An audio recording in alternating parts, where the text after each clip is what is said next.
Hey everybody, Lady Cheryl here. Welcome to my YouTube channel.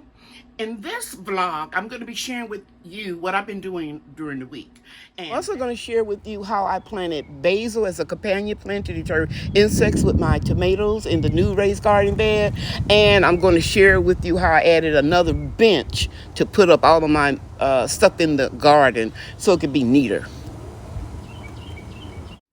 I come to the garden alone while the dew is still on the roses, and the voice I hear falling on my ears, the Son of God discloses,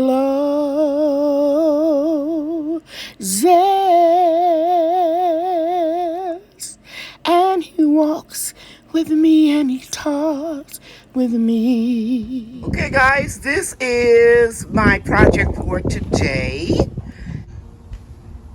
So I've got a new garden bench just like this one because I couldn't get everything that I needed into this bench. Now the stuff on top of it is not mine, that's all my son-in-law's. But as you can see over here, I need to get all of this over here into this new bench. And I've got this one packed too tightly, too much stuff in it, and the lid doesn't close all the way down. So I'm going to be going through here and distributing some of the frost cloths and shade cloths, putting them in here. And then I'll put all my liquid stuff, including my kerosene lanterns. Let me show you where they are. Just put all of this stuff in that bench, as well as some of the stuff sitting here. Okay, so that's my job for today. It's gonna be a lot of work, but I can do it. Also, I've got a pile of trash that I will be raking up and putting into the compost to get the plastic out of there. And but those other things are biodegradable.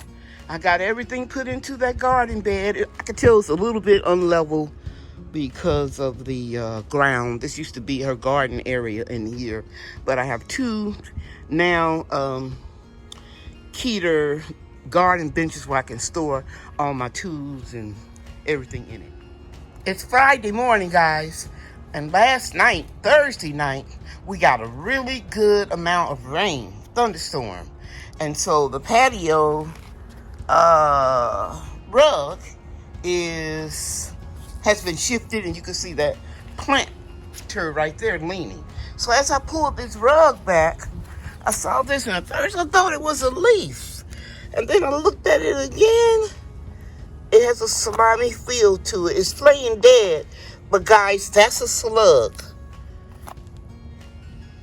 Yep, nasty, slimy slug. They don't like a lot of water, so it probably was wet in this lawn here, and it climbed up in here, and it's playing dead. But it's not dead because when I first touched it, it balled up into, a little semicircle.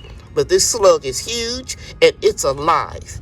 And they love strawberries, so I'm glad I got it before it found its way over to my strawberry containers. So I gotta be out looking carefully for more slugs. If you see one, you can bet your bottom dollar there are others. So I'm gonna be really watching and checking for slugs. And I'm relocating this one to the upper room. Don't put this in your compost. You don't want these to multiply. Okay guys, here's another slug. You can see it's slowly moving. I'm gonna move this back. Can you see it moving? Now it's trying to play dumb, trying to play possum, and it's getting ready to curl up into a ball. You see it curling up?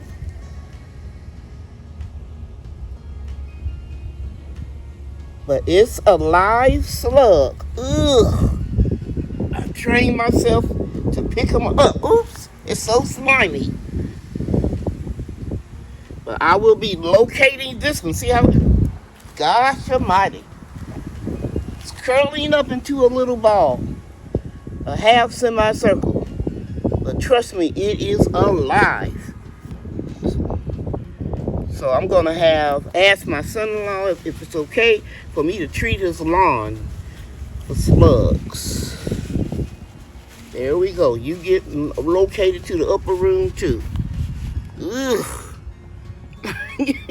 I hate these things. Their neighbor's house is built on a hill. And they have this retaining wall with the built-in French drain. See, little circles. Let me see if I can get my finger in there. Right there, all along the wall, about every 2 feet or 3 feet, there's that opening for the water to drain off. And the slugs probably were in the lawn or whatever and climbing up, because it's like an incline this way to the back door, and they probably were climbing up to get out of the wet, soggy water. Another pearl from Cheryl: slugs don't like water because they can drown easily in them. Okay? And let me just tell you real quickly, if you just put yeast and water or old beer or wine in a tuna fish can and sink it down into your soil at the level that the grass or your garden beds are, they'll get into there. They love the smell of yeast and they will drown. Okay? They'll get drunk and drown. I have a video on that. You can check my insect playlist and you'll see how I trap them. But so far, I haven't seen any evidence of them being up on this wall. But if I see something eating up my food, especially strawberries, because I said they love strawberries, I will be relocating them. If you have seen slugs anywhere in your yard, check what they like to nibble on. So my research and my experience has taught me they love strawberries. So I'm going to look in here at my strawberries. Okay, you see a little nibble right out of there? Let's look over in here. Here's a big one. It hasn't gotten to it yet. It hasn't gotten to that one. Or these. Oh, nope. Here's another one. So that means I got a little monster in here trying to eat my strawberries. So, look over there. There's strawberries all in here. Okay, got one. Oh, doggone it. I hate this. Because Bria loves strawberries. Now, if you see these strawberries a little malformed the first time you start getting some, don't worry about that. That's normal. It happens. After a while, they will start looking a little bit better, like a normal strawberry. And that's because the fluctuation of the temperatures. You can see a real big cluster right in here. That's cool by the spinach. Because spinach is a good companion plant next to strawberries. But there are a lot of little strawberries in here. Don't be alarmed if your strawberries are small. They usually are small or misshapen when the season first starts. But I've got to get in here and get me some wine or beer, or you can just use yeast and water and put a couple little saucers in here or tuna fish cans, insert them way down in the soil when you can find a place, and that'll trap them. Okay? Check out my playlist. Hey, this is a strawberry rock. Sometimes you can have birds eating on your strawberries, like that one right there, real visible. Just going to put it over there inside of the bed. There's a lot of strawberries right there.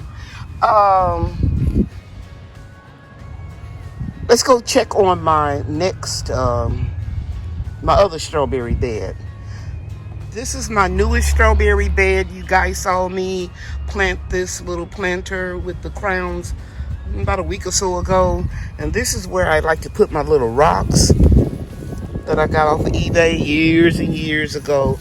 So if the birds land here, and they start pecking on the rock. See, 2, 3. Then they will think that these aren't really strawberries, and it works sometimes. But you can see they're blooming. This will be the first year with these crowns, so I'm not expecting big strawberries. But normally they are very, very sweet. Okay, here's another tomato plant. I've got it in a 7-gallon bucket. I'm going to put a cage on it, and since it's doing so well right here, I think I'll just keep it right there. It's been 2 days since I transplanted the tomatoes in this raised garden bed, and you can see they're standing at attention. And I'm going to show you garden bed number 3, and I'm just so happy that everything is still looking vibrant. In fact, that marigold is trying to bloom right there. And we have one over here that's blooming. So this is really nice, guys. Follow how I planted them, and you can have these great results too.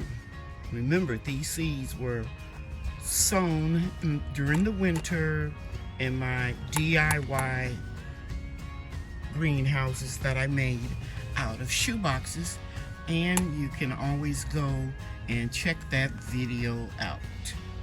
Okay. Now I'm moving on to these tomato plants. I didn't water them yesterday. You can see they're pretty dry. They transplant better. Let me try to get out of my shadow out of the sun and let the sun in. And so you can see the first thing I'm going to do is pull the weeds. Right here are marigolds that were in here last season, and I'm going to let them stay. But I'm going to get the weeds out of here and rake up the soil and get my tomato plants right here into this container, and I'll add a little compost over here. This is why you should always go through your soil, especially if you haven't used it for a couple seasons. Like I didn't use these since April. And you can see this grub worm. Grub worms will eat on the roots of your living plants, unlike earthworms that munch on decayed matter. So I got to go through here real good and make sure that there aren't any more grub worms, and these will turn into June bugs. Here's a picture of that June bug that I was speaking of. And on the right side, that little grub worm would turn into this beast. Call it a beast because it's insatiable. It can devastate your garden, your lawns, your trees, your vegetables, your fruit. So you want to get rid of them. The best way for me, because I'm an organic gardener, is I let my grandkids go through the soil, or I do it and I pick them out. I don't use any pesticides or anything chemical. Now, occasionally I've used diatomaceous earth if I ran into a container or garden bed that had a lot of them in it. I would use diatomaceous earth. There are a lot of different types and colors of June bugs or beetles that develop from grub worms. There are white beetles, green beetles, Japanese beetles, a lot, guys. But I will tell you this: if you have chickens, let your chickens peck them out of your soil. They love them. It's a good treat for them. And especially if you free range your chickens, you won't have a lot of problems with grub worms, because they can detect them and sort them out, and they'll eat them real quickly. As you can see here, I separated this clump of marigolds that self-seeded during the winter. And I'm going to put about 4 of them in this barrel. And then I'll use some of them in the other 2.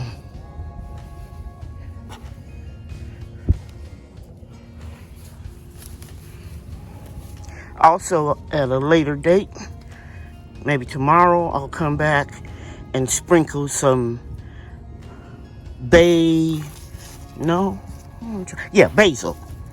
right in here. So I'll just put 1 more here, and I have 1, 2, 3, 4 to add into another barrel, and there's 1 right there. Okay, all I have to do now is just water this in. I'm moving on to this one. This is a larger barrel, so I'm gonna put more plants in it. Only 3 of them I put here. I try not to water the plants that I'm going to transplant the day before. See, because I want to share this with you. When you don't water them, as long as they're not looking too sick, you can take a whole block of soil out at one time. And that's what I did for that one as well as that one. And you can see there's no soil left in this greenhouse. So this is a big barrel. So I'm going to move that over just a little bit. And then I'm going to plant one more right here, as deep as I can get it. I'll be back. Okay, so now I have my 4 marigolds. I'm going to put a little hole in there and get them in there and press down. One right here. Press down. And I'll put one over here.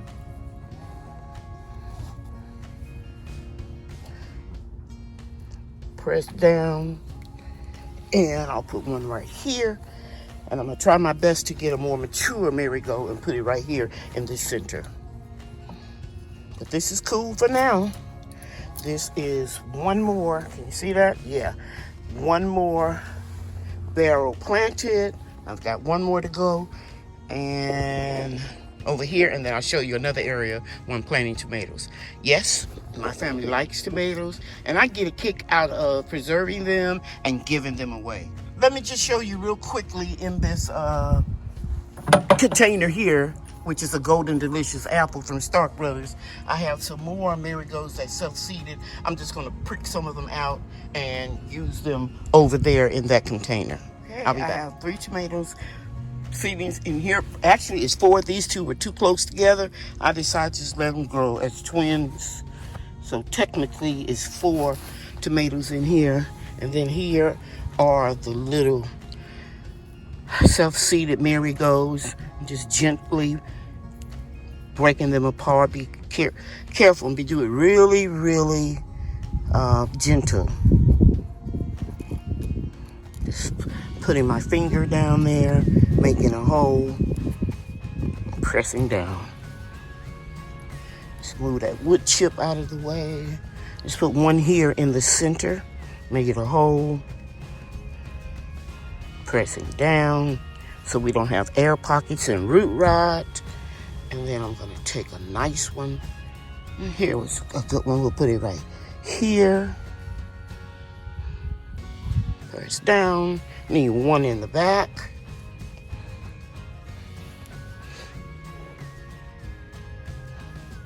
See if you can see that. Got a hole there. Press down.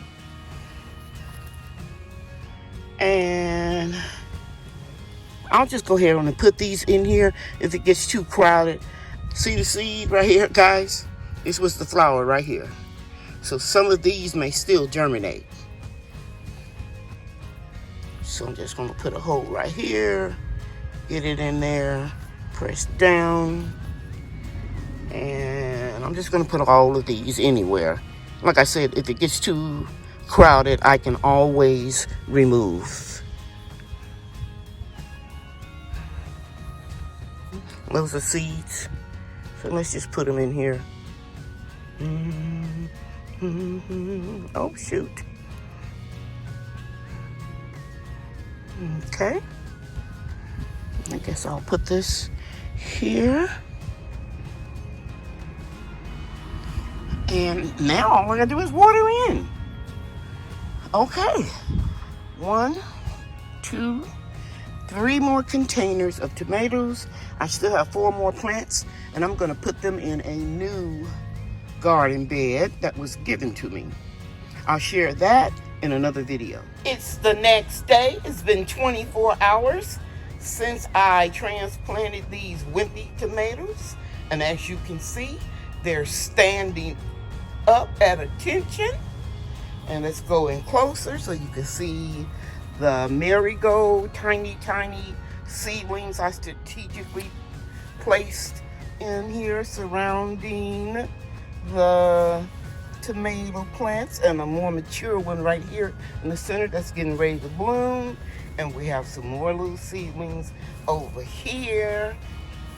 Anything that looks like this, guys, a little wimpy, not wimpy, but like it was suffering, just gonna take them off.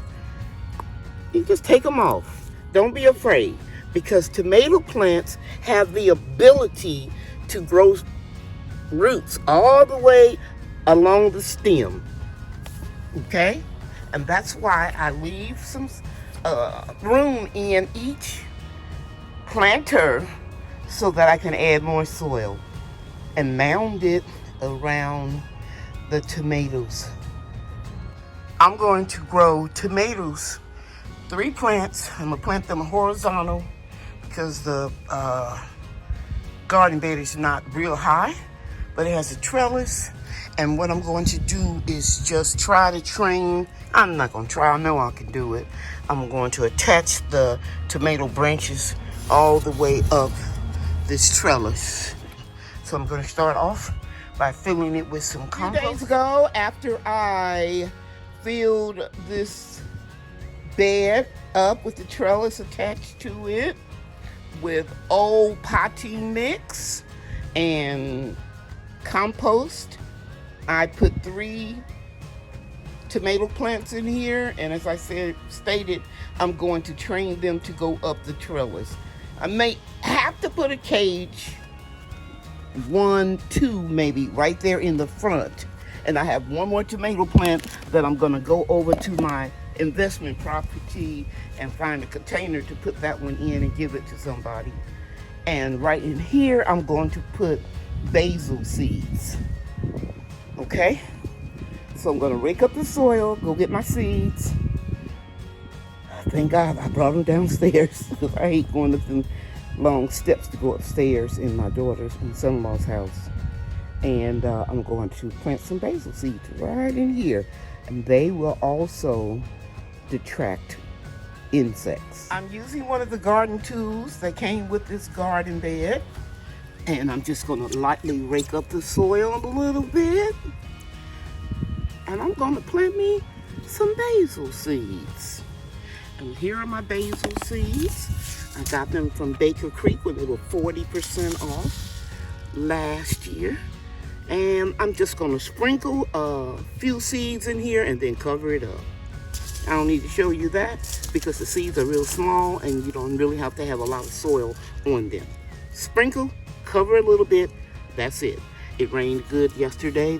The ground and the potting mix is moist, so I don't even have to water them. Okay, so that is done.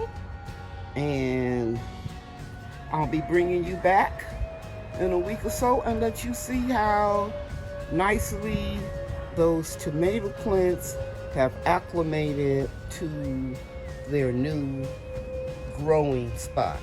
They're looking good. Here's an update on the tomato plants that I transplanted my seedlings a few days ago. And as you can see, we have a flower right here, several of them. We have some here, so they're settling in real nicely.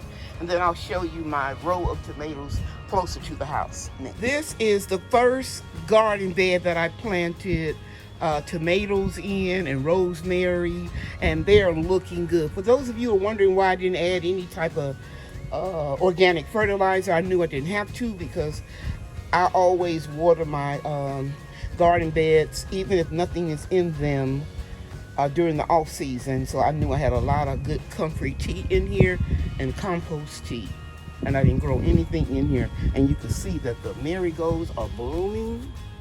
Isn't that pretty? Just wait until a couple more weeks, guys. This is going to be so pretty in here. And this is the second bed I did a few days later, and it's looking really, really good. I am so excited about it. And then here is the last one with marigolds. And remember, not the large marigolds, the petite French marigolds. Those are the ones that repel insects. Okay, now I can see a little raise in the soil right here. That means we had a little water that came out of here in the overhang. So my son-in-law probably has to have somebody come out and clean the gutters out, because the water shouldn't be going over the gutter, but sometimes leaves will be in it. So I'm seeing where this shifted a little bit. Probably had more water right here. But anyway, they're looking good. I truly hope you enjoyed this video. I hope I shared something with you that you can use to make your garden more productive and easier. Remember, I'm going to be 69 in a few months. So I gotta work smart, guys. I can't work hard. Okay, bye now. Bria and I are getting this order ready so that we can ship it. And we always take pride in our orders. Right, Bria? Yes. Okay. Bye, everybody. Bye. Thanks for watching.